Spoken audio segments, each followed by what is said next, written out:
소유의 비좁은 골방. 성 프란치스코의 말을 빌리자면 가난은 우리 자신을 떨어뜨리는 것이 아니라 들어올리는 길이다. 어려운 처지에 놓여 있는 이웃과 나눠 가질 때 그것은 우리 자신을 높이 들어올리는 행위라는 것이다. 우리가 지금 마주친 삶의 경제적인 위기는 우리 자신을 떨어뜨리지 않고 우리 자신을 높이 들어올리는 계기가 되어야 한다. 프란치스코 성인은 죽음이 임박했을 때 가난과 겸손을 보다 온전하게 지키기 위해 형제들의 모든 집과 움막은 반드시 흙과 나무로 지어야 한다는 내용을 유언에 넣도록 당부했다. 나는 이 글을 읽으면서 많은 영감을 얻었다. 동서고금을 물을 것 없이 그 시대와 후세에까지 모범이 된 신앙인들은 가난과 어려움 속에서 믿음의 꽃을 피우고 그 열매를 맺었다. 불교 경전에도 보면 수도자는 먼저 가난해야 한다고 적혀 있다. 가난하지 않고서는 보리심이나 어떤 진리에 대한 자각이 이루어지기 어렵다는 것이다. 주어진 가난은 우리가 극복해야 할 과제이지만 스스로 선택한 맑은 가난, 즉 청비는 아름다움이며 삶의 미덕이다. 풍요 속에서는 사람이 타락하기 쉽다.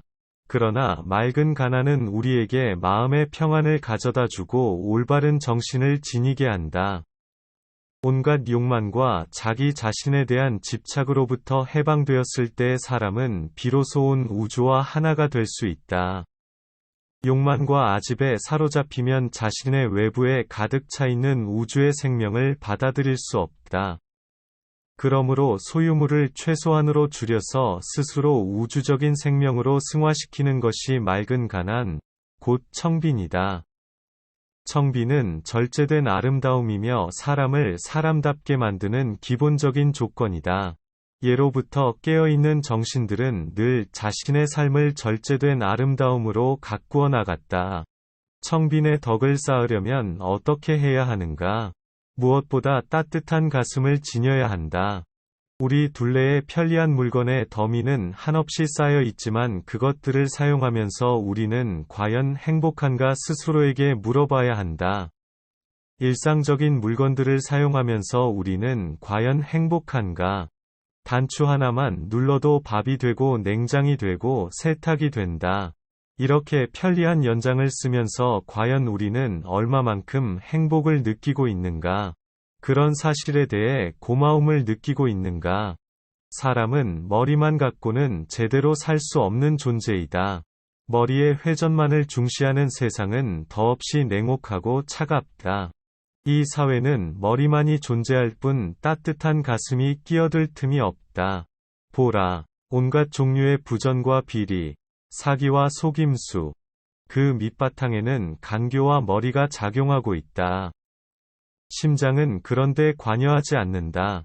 가슴은 그런 일에 관계하지 않는다. 사람을 뽑는 대학에서 머리만 중시하는 것은 문제가 있다. 머리의 회전만을 중요시하는 사회는 문제를 안을 수밖에 없다. 믿음은 머리에서 나오지 않는다. 가슴에서 온다. 머리에서 오는 것은 지극히 추상적이고 관념적이다. 머리는 늘 따지고 의심한다. 그러나 가슴은 받아들인다. 열린 가슴으로 믿을 때 그 믿음은 진실한 것이고 또 살아 움직이는 것이다.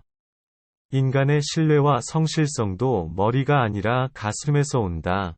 삶의 질이란 도대체 무엇이겠는가? 그것은 따뜻한 가슴에 있다. 진정한 삶의 질을 누리려면 가슴이 따뜻해야 한다. 세상을 살아가면서 가장 마음 써야 할 것은 만나는 이웃에게 좀 더 친절해지는 것이다.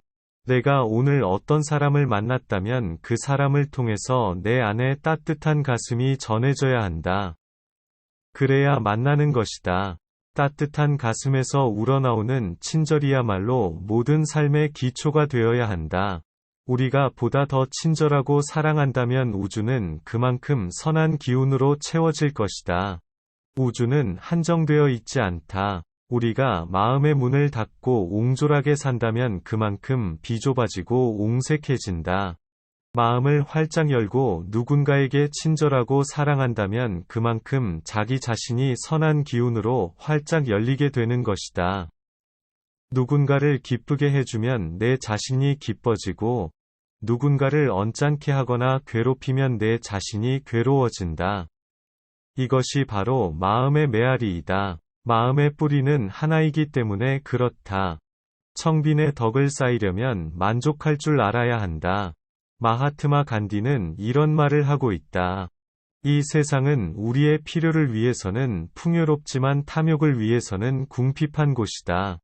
환경학자들은 21세기까지 이 지구가 이대로 존속할 수 있을까 없을까를 염려하고 있다. 한정된 자원을 우리 시대에 와서 너무도 탐욕스럽게 고갈시키고 있기 때문이다.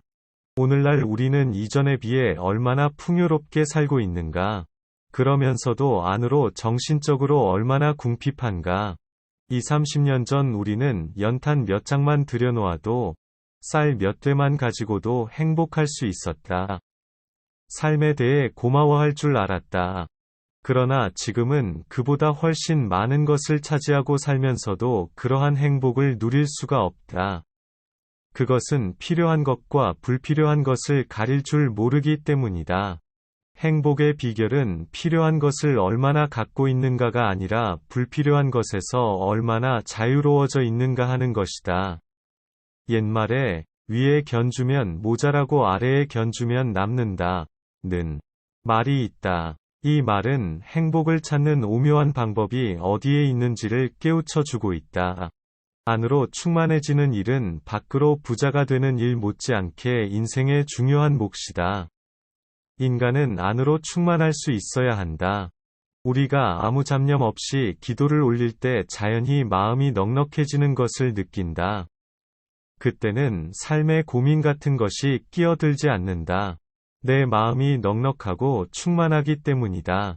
21세기 남쪽 인도에 살았던 대승불교학자인 용수가 한 친구에게 보낸 편지에 이런 구절이 있다. 문맥으로 볼 때 아마도 그 친구가 부자였는데 도둑을 맞았던 것 같다. 그대가 항상 만족해 있다면 그대가 가진 모든 것을 도둑 맞는다 할지라도 그대는 스스로 부자로 여기리라. 그러나 만족할 줄 모른다면 아무리 부자일지라도 그대는 그 돈과 재산의 노예일 뿐이다. 만족할 줄 안다면 내면으로 풍성하기 때문에 설령 내 재산을 도둑 맞는다 하더라도 스스로 부자로 여긴다는 뜻이다.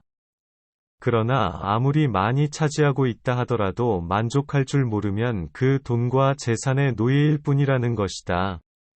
오늘날 우리는 무엇을 가지고도 만족할 줄 모른다. 이것이 현대인들의 공통된 병이다. 그래서 늘 목이 마른 상태이다. 겉으로는 번쩍거리고 잘 사는 것 같아도 정신적으로는 초라하고 궁핍하다. 크고 많은 것만을 원하기 때문에 작은 것과 적은 것에서 오는 아름다움과 살뜰함과 사랑스러움과 고마움을 잃어버렸다.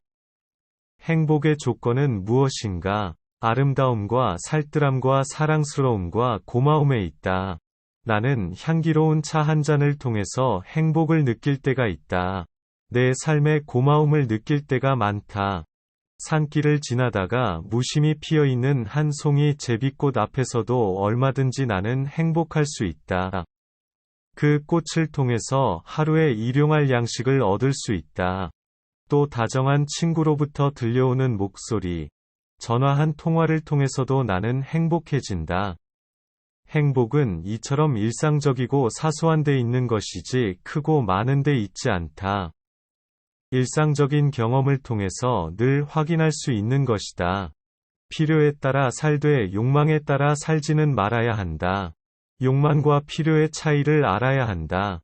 욕망은 분수 밖의 바람이고, 필요는 생활의 기본 조건이다. 하나가 필요할 때는 하나만 가져야지 둘을 갖게 되면 당초에 그 하나마저도 잃게 된다. 내가 흔히 드는 비유가 있다. 한때 나는 괴팍해서 글을 쓸 때 꼭 만년필을 고집한 적이 있었다. 만년필도 보통 만년필이 아니고 촉이 아주 가는 것만을 썼다. 그래야 내가 가진 투명한 감성을 그대로 표현할 것 같아서였다. 한 번은 동경대학에 유학 중인 스님이 문구점에 가서 내가 좋아한다고 촉이 가는 만년필을 사준 적이 있다. 나는 아주 고맙게 여기고 그걸로 글을 많이 썼다. 그런데 파리에 갔더니 그곳에 똑같은 만년필이 잔뜩 있었다. 그래서 촉이 가는 만년필을 하나 더 사왔다. 그랬더니 그날부터 내가 처음 가졌던 그 필기구에 대한 살뜰함과 고마움이 사라졌다. 나는 결국 나중에 산 것을 아는 스님에게 줘버렸다. 그러자 비로소 처음에 그 소중한 감정이 회복되는 것이었다. 하나가 필요할 때는 그 하나만을 가져야 한다. 물건에 집착하면 그 물건이 인간 존재보다 훨씬 중요한 것이 된다. 그것은 흔히 경험하는 일이다. 비싼 물건을 사다 놓고 좋아하다가 그것이 깨지거나 사라졌다고 상상해보라. 그러면 큰일이 난 것처럼 소란을 피운다. 물건은 도구이다. 살아가면서 필요한 생활 도구이다. 생활 도구로 쓰지 않고 물건을 반다지 위나 어디에 모셔놓으면 그건 도구가 아니다. 인간을 제한하는 소유물에 사로잡히면 소유의 비좁은 골방에 갇혀서 정신의 문이 열리지 않는다. 작은 것과 적은 것으로서 만족할 줄 알아야 한다. 그것이 청빈의 덕이다. 청빈의 덕을 쌓으려면 단순하고 간소하게 살아야 한다. 내가 가끔 인터뷰할 때 스님 소원은 무엇입니까? 라는 질문을 받는다. 내 개인적인 소원은 보다 단순하고 보다 간소하게 사는 것이다. 나는 내가 사는 집의 부엌벽에다 보다 단순하고 보다 간소하게 라는 낙서를 해놓았다. 단순함과 간소함이 곧 본질적인 세계이다. 불필요한 것들을 다 덜어내고 꼭 있어야 할 것과 있어야 되는 것으로만 이루어진다면 어떤 결정체 같은 것. 그것이 단순과 간소이다. 꼭 있어야 되는 것으로만 이루어진 복잡한 것을 다 소화하고 난 다음에 어떤 궁극적인 경지이다. 단순과 간소는 다른 말로 하면 침묵의 세계이다. 또한 텅 빈 공의 세계이다. 텅 빈 충만의 경지이다. 여백과 공간의 아름다움이 이 단순과 간소에 있다. 우리는 흔히 무엇이든지 넘치도록 가득 채우려고만 하지 텅 비우려고는 하지 않는다. 텅 비워야 그 안에서 영혼의 메아리가 울린다. 텅 비어야 거기 새로운 것이 들어찬다. 우리는 비울 줄을 모르고 가진 것에 집착한다. 텅 비어야 새 것이 들어찬다. 모든 것을 포기할 때, 한 생각을 버리고 모든 것을 포기할 때 진정으로 거기서 영혼의 메아리가 울린다. 다 텅 비었을 때 그 단순한 충만감, 그것이 바로 하늘나라이다. 텅 비어 있을 때, 모든 집착에서 벗어나 어디에도 집착하지 않고 텅 비었을 때 그 단순한 충만감, 그것이 바로 극락이다. 마음이 충만한 사람은 행복하다. 하늘나라가 그들의 것이다. 남보다 적게 갖고 있으면서도 그 단순과 간소함 속에서 생의 기쁨과 순수성을 잃지 않는 사람이야말로 청빈의 화신이다. 또 진정으로 삶을 살 줄 아는 사람이다. 그 단순함과 간소함 속에서 생의 기쁨과 순수성을 잃지 않고 있다면 그것이 바로 삶을 살 줄 아는 것이다. 그것은 모자람이 아니고 충만이다. 욕심은 부릴 게 아니라 버릴 것이다. 버림으로써 영혼이 빛을 발한다. 내가 이렇게 가난을 강조하는 것은 궁상 떨면서 살자는 뜻이 아니다. 우리가 너무 넘치는 것만 바라기 때문에 제정신을 차리고 차분하게 우리의 삶을 객관적으로 옛 거울에 다시금 비춰보자는 것이다. 이와 같은 청빈은 경제 위기를 극복하기 위한 일시적인 생활 방편이 아니다. 그것은 두고두고 배우면 익혀가야 할 항구적이고 지속적인 우리의 생활 규범이 되어야 한다. 이 지구촌에 나눠 가져야 할 이웃들이 너무도 많다. 절제된 미덕인 청빈은 그 뜻이 나눠 갖는다는 뜻이다. 청빈은 그저 맑은 가난이 아니라 그 원뜻은 나눠 가진다는 뜻이다. 청빈의 상대 개념은 부가 아니라 탐욕이다.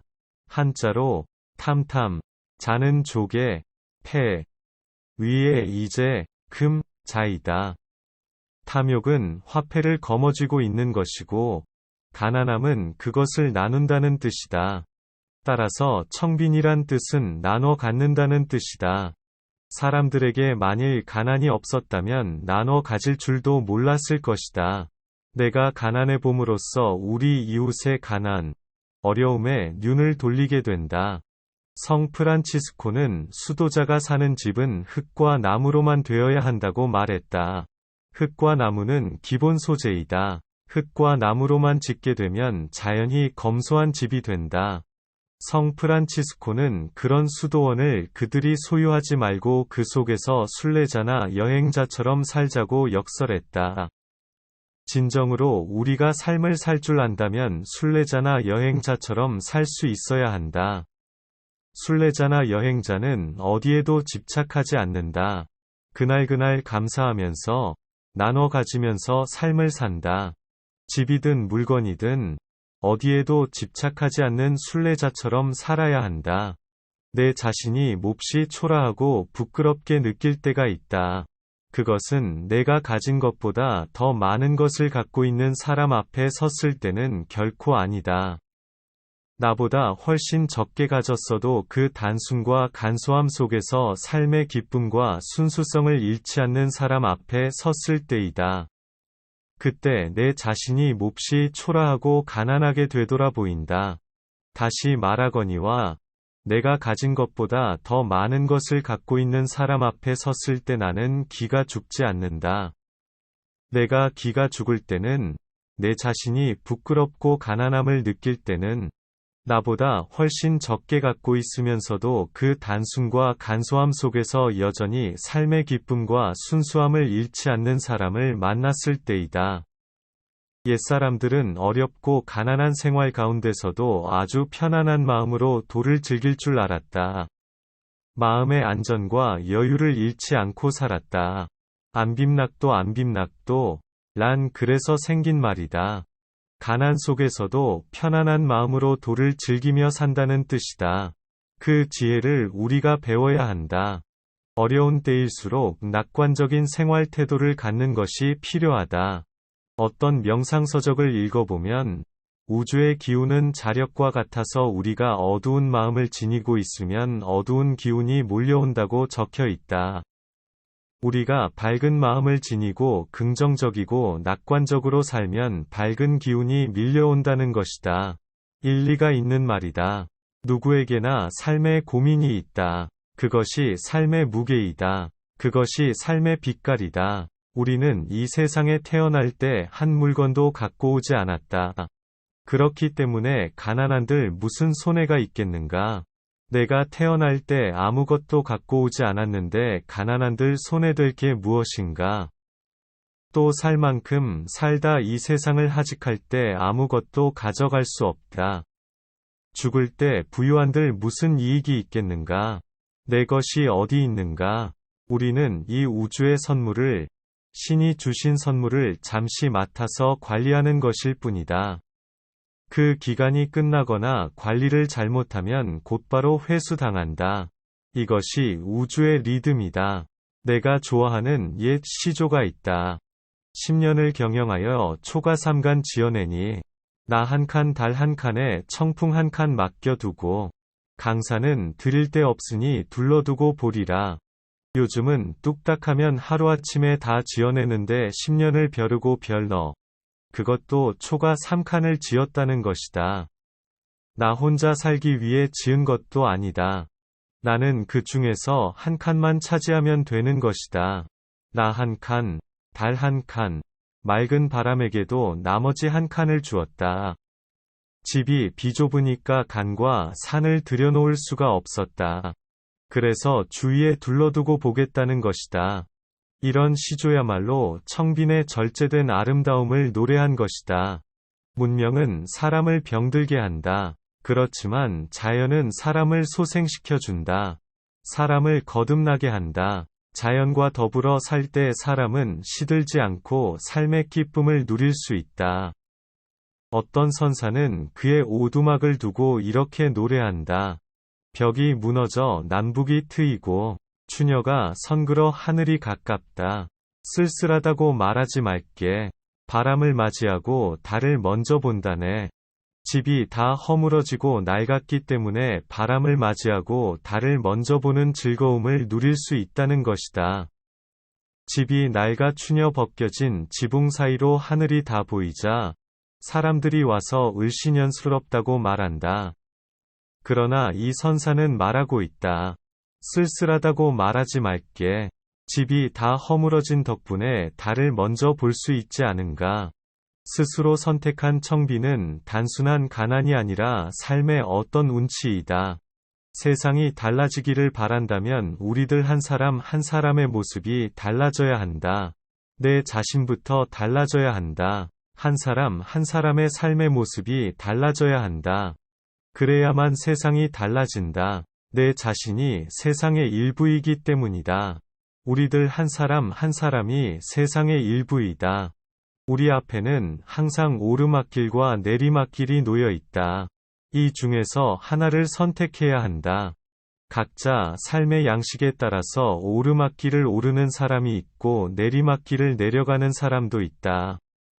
오르막길은 어렵고 힘들지만 그 길은 인간의 길이고 꼭대기에 이르는 길이다.